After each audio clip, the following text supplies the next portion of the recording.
Welcome students to AIB Education and also welcome students for second class of Political Science most important question answers of PYQs in Hindi.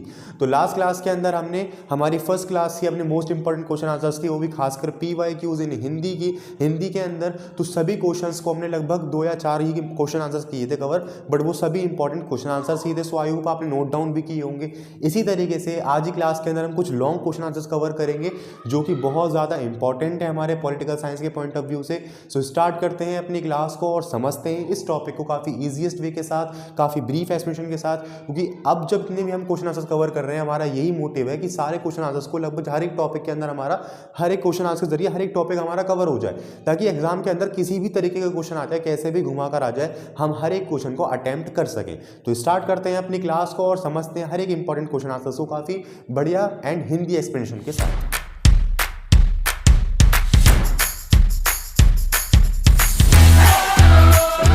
Start करते हैं अपनी class को और समझते हैं अपने सभी क्वेश्चंस को वन बाय वन।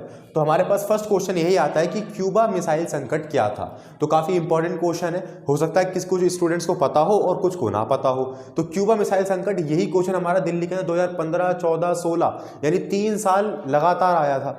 14 में भी आया, 15 में भी आया, 16 में भी आया। तो हो सकता है क्या पता इस बार भी आ जाए घुमा के 2-4 साल बाद। तो देखिए, क्यूबा मिसाइल संकट हमारा एक ऐसा शब्द है जिसके अंदर पूरी दुनिया की 2 महाशक्ति जिनका नाम है यूएसएसआर और यूएसए, यानी कि अमेरिका और सोवियत संघ, इन दोनों के बीच में टकराव और संघर्ष को प्रभावित करता है या प्रकाश डालता है उसके ऊपर, उसको बोलते हैं क्यूबा संकट। 1-2 नंबर के अंदर आए तो आपको इतना लिख देना है कि क्यूबा संकट का मतलब है कि हमारी पूरी दुनिया के अंदर 2 महाशक्तियां हैं, यूएसए और यूएसएसआर के बीच में टकराव और तनाव के पीरियड को क्या करता है, प्रकाश डालता है हमारा क्यूबा संकट। अदरवाइज कुछ घुमा फिरा के बड़ा करके बोल दी क्यूबा संकट के बारे में संक्षेप में बताइए, ठीक है, तो उसमें क्या कर देना है आपको, पहले इसके बारे में हम जान लेते हैं। तो देखिए, जो मैंने आपको बताया सब चीज़ वही लिखी हुई है कि क्यूबा मिसाइल संकट एक ऐसा शब्द है जो 2 महाशक्तियों के बीच में यानी यूएसए और यूएसएसआर के बीच में टकराव और संघर्ष को दर्शाता है। नेक्स्ट आ जाइए, निकिता खुर्शेचव, ये आपको याद रखना है, थोड़ा मुश्किल नाम है। निकिता खुर्शेचेव के नेतृत्व में सोवियत संघ ने क्यूबा को रूस बेस में बदलने की उम्मीद में क्यूबा में एक परमाणु मिसाइल स्थापित की। देखिए, ये निकिता जो है, निकिता बोलते हैं शॉर्ट फॉर्म में, निकिता के नेतृत्व के अंदर सोवियत संघ ने क्या किया, क्यूबा को रूस बेस बनाने के लिए वहां पे परमाणु मिसाइल स्थापित करना शुरू कर दी। अब इस परमाणु मिसाइल की स्थापना से अमेरिका के जो प्रमुख राज्य थे या अमेरिका के जो प्रमुख हिस्से थे उनके ऊपर खतरा पैदा हो गया। अब देखो, स्थापित कर दी परमाणु मिसाइल की इस स्थापना से अमेरिका मुख्य भूमि को खतरा पैदा हो गया और परिणाम स्वरूप अमेरिकी राष्ट्रपति जॉन एफ कैनेडी, इनका नाम थोड़ा सरल है, तो जॉन एफ कैनेडी ने, उनके सलाहकारों ने अमेरिकी युद्धपोतों को क्यूबा की ओर जाने वाले किसी भी सोवियत संघ जहाज को रोकने का आदेश दे दिया। अब इन्होंने कह दिया कि हमारी सीमा से यानी हमारे जल के एरिया से जितने भी सोवियत संघ के जहाज गुजरेंगे जिनके अंदर परमाणु लोडेड है उनको रोक दीजिए। अब इनका रोकने का मतलब क्या था, रोकने का मतलब ये था कि पूर्ण रूप से परमाणु के खतरे से और इस क्यूबा संकट से हम बच सके। अभी बहुत सारा बचा हुआ क्वेश्चन, इसको भी कवर कर लेते हैं। जैसा कि मैंने आपको बताया कि उन्होंने जहाज़ों को रोकने का आदेश इसलिए दिया था ताकि इस परमाणु युद्ध से हम पूर्ण रूप से बच सकें। तो वही चीज़ यहाँ लिखी हुई है, ताकि पूर्ण रूप से परमाणु युद्ध से बचा जा सके। यूएसए यानी कि अमेरिका और यूएसएसआर यानी सोवियत संघ, इनके बीच तनाव और संघर्ष की श्रृंखला को क्यूबा मिसाइल संकट के रूप में जाना जाता है। ये आपको याद रखना है, इनके बीच में तनावों की श्रृंखला बनी रही और विचारधाराओं की श्रृंखला बनी रही, उसको हम क्यूबा मिसाइल संकट के रूप में जानते हैं, जिसे बाद में जाकर शीत युद्ध के नाम से जाना गया। ये आपको पता होनी चाहिए। अब स्टूडेंट्स, कभी कभार ये आ जाता है कि पहला तो क्यूबा मिसाइल संकट है क्या वो बता दो, फिर क्यूबा मिसाइल संकट को संक्षेप में समझा दो, फिर ये बता दो कि क्यूबा मिसाइल संकट के अंदर 2 विश्व नेता कौन कौन से इन्वॉल्व थे। अगर ऐसा क्वेश्चन आता है तो कम से कम 6 नंबर में आएगा वो। अगर नहीं भी आएगा तो हो सकता है तोड़ तोड़ के पूछ ले आपसे, या आपसे ये अलग पूछ ले कि क्यूबा मिसाइल संकट के अंदर 2 विश्व नेता जो थे वो कौन थे, इस तरीके से। तो आपको बता देना सिंपल, क्यूबा मिसाइल संकट में महत्वपूर्ण भूमिका निभाने वाले 2 विश्व नेता यही थे कि निकिता खुर्शेचव और जॉन एफ कैनेडी। ये कौन से थे हमारे, ये थे यूएसएसआर से और ये थे हमारे यूएसए से, ठीक है। ये आपको पता होनी चाहिए। इसी के साथ आपका ये क्वेश्चन भी फिनिश हो जाता है। यहाँ से हमारे अब सेकंड क्वेश्चन क्रिएट होता है कुछ इस प्रकार से कि महाशक्तियों को अपने सहयोग के रूप में छोटे राज्यों या छोटे देशों की आवश्यकता क्यों थी। और यही क्वेश्चन मॉडिफाई करके कुछ इस तरीके से है कि महाशक्तियों को छोटे देश के साथ सैन्य गठबंधन क्यों करना चाहिए। दोनों का मतलब तो सेम निकल रहा है, बट कभी कभार क्या होता है लैंग्वेज चेंज हो जाती है, तो उसी लैंग्वेज में हमें घबराना नहीं है, हमें क्वेश्चन की तह तक जाना है कि आखिर हमसे पूछ क्या रहा है। ठीक है, तो देखो ये क्वेश्चन का आंसर कुछ इस प्रकार बनता है कि जैसे कि आपको पता है कि दुनिया की सबसे बड़ी महाशक्तियां दो रह चुकी हैं, जिसका नाम है अमेरिका और दूसरा है सोवियत संघ। सोवियत संघ विकसित हो गया, फिर पूरी दुनिया के अंदर एक ही ध्रुव रह गया जिसका नाम है अमेरिका, जो कि आज तक चल रहा है। तो देखिए स्टूडेंट्स, अमेरिका और सोवियत संघ दुनिया की महाशक्तियां थी, इनके पास जबरदस्त राजनीतिक, आर्थिक और सैन्य शक्तियां भी थी, परंतु महाशक्तियों को छोटे देशों के साथ गठबंधन क्यों करना चाहिए, इसके कारण कुछ इस प्रकार है। यानी कि अभी हमने देख लिया कि भाई ये दोनों शक्ति तो काफ़ी बढ़िया थी, इनका सकल घरेलू उत्पाद, इनका अर्थव्यवस्था, इनका पैसे, यानी सब चीज़ बढ़िया थी, इनकी सब चीज़ समृद्ध थी, इनकी सेना ले लीजिए, अर्थव्यवस्था ले लीजिए, आर्थिक ले लीजिए, समानता ले लीजिए, सभी चीज़ों में समृद्ध थे। तो इन्हें आखिर छोटे देशों की क्यों ज़रूरत है।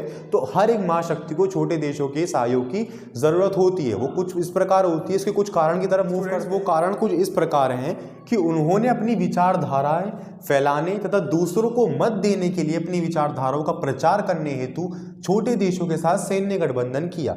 यानी कि जो हमारी बड़ी महाशक्ति देश होते हैं, संघ होते हैं, वो छोटे देशों के साथ इसलिए गठबंधन करते हैं ताकि उनकी विचारधारा भी अल्टीमेटली यहाँ से क्या हो जाती है, फैलाव में हो जाती है। और इसीलिए ही हमारे दो बड़े बड़े जो महाशक्तियाँ थी उन्होंने किया भी।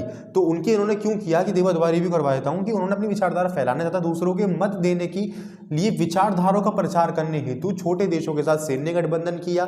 छोटे देश आर्थिक रूप से पिछड़े थे, उन्होंने आसानी से अपनी सैन्य योजना में शामिल कर लिया गया। यानी कि वो पिछड़े हुए देश थे, गरीब गुरबा देश थे, तो उन्हें बहुत ईजिली अपने संघ के अंदर, अपने गठबंधन के अंदर शामिल कर लिया गया। किसी एक पक्ष में बड़ी संख्या में छोटे देशों के होने से शक्ति संतुलन एक विशेष गुट की ओर बढ़ जाता है और उनके महत्वपूर्ण संसाधन जैसे खनिज, तेल या फिर और भी कई रिसोर्सेज तक पहुंच। इसका आप एक अलग ही पॉइंट बना लीजिए, इसका 4 पॉइंट मानिए आप। ठीक है, तो देखिए तीसरा यही था हमारा, किसी एक पक्ष में बड़ी संख्या में जब छोटे देश होते हैं तो उसके अंदर हमारा शक्ति संतुलन एक विशेष रूप में या एक विशेष गुट के अंदर रूप ले लेता है उसका।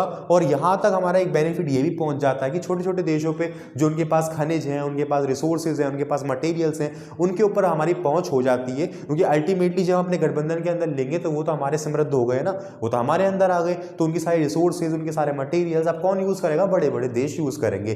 तो ये हमारे कुछ बेनिफिट्स भी यहाँ से निकल जाते हैं, फीचर्स भी निकल जाते हैं, और क्यों करते हैं वो कारण भी यहाँ से हमारे बन। क्वेश्चन आता है कि भारत ने सोवियत संघ के साथ 20 वर्षीय शांति और मैत्री की संधि यानी मित्रता की संधि कब और क्यों की थी।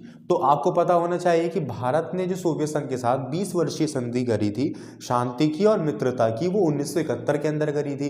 क्यों करी थी, वो इसलिए की थी क्योंकि जब हमारे भारत ने ये देखा कि अमेरिका, पाकिस्तान और चीन इन तीनों की धुरी बन रही है, तो इन तीनों धुरी से यानी वो कभी भी हमला कर सकते हैं भारत पे, तो इसी हमले से अपने बचाव के लिए भारत ने सोवियत संघ का सहारा लिया और सोवियत संघ के द्वारा ये आश्वासन लिया अपने आप पे कि अगर हमारे ऊपर कोई हमला होता है तो आप हमारा साथ देंगे। तो यही इसका आंसर है कि भारत ने अमेरिका, पाकिस्तान और चीन की धुरी बनते देख उसका मुकाबला करने के लिए 1971 में सोवियत संघ के साथ 20 वर्षीय शांति और मित्रता की संधि पर हस्ताक्षर किए। इस संधि ने भारत को यह आश्वासन दिया कि अगर उस पर कोई भी हमला होता है तो सोवियत संघ भारत का साथ देगा। स्टूडेंट्स, अब हम मूव करते हैं अपने नेक्स्ट क्वेश्चन की तरफ। तो नेक्स्ट क्वेश्चन आपके पास आता है कि भारत की गुट निरपेक्षता की नीति की आलोचना क्यों की जाती है।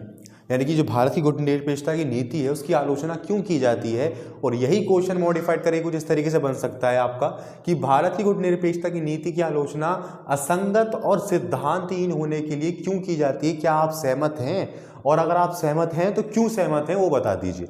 ये दोनों ही क्वेश्चन आए हुए हैं आपके, 2013 में आया हुआ है, 2009 के अंदर आया हुआ है। अब देखो इसके आंसर की तरफ बढ़ते हैं कि आखिर इसका आंसर है क्या, कि भारत की गुट निरपेक्षता की नीति की आलोचना निम्नलिखित कारणों से असंगत और सिद्धांतहीन होने के लिए की जाती है। इस क्वेश्चन का आंसर आपको कंप्लीट करना है कि हमारे भारत की गुट निरपेक्षता की नीति की आलोचना आखिर क्यों की जाती है, असंगत तरीके से क्यों की जाती है, सिद्धांतहीन क्यों की जाती है। तो इसका आंसर आप होपफुली ज़रूर बना पाओगे। अगर आपने बना लिया है, अगर बना चुके हो, तो आप मुझे इंस्टाग्राम अकाउंट भेज सकते हैं, मैं आपके बताऊंगा कि आपकी कहाँ करेक्शन की नीड है। अदरवाइज आप मुझे कमेंट सेक्शन के अंदर ही बता सकते हैं। तो मिलते हैं नेक्स्ट क्लास के अंदर और कंटिन्यू करेंगे अपने चैप्टर को। होपफुली आज की क्लास की वीडियो आपको बहुत हेल्पफुल रही होगी, क्योंकि आज की क्लास के अंदर भी हमने और पिछली क्लास के अंदर भी हमने इंपॉर्टेंट क्वेश्चन आंसर्स ही कवर अप किए हैं। अगर आपने फर्स्ट क्लास नहीं देखी तो आप इजीली चैनल पे जा सकते हैं, ऑलरेडी प्लेलिस्ट क्रिएट है, वीडियोस अपलोडेड हैं, आप वहां से इजीली देख सकते हैं। तो मिलते हैं नेक्स्ट क्लास के अंदर और कंटिन्यू करेंगे अपने चैप्टर्स को, अपने टॉपिक्स को और अपने इंपॉर्टेंट क्वेश्चन आंसर्स की सीरीज को। Thank you.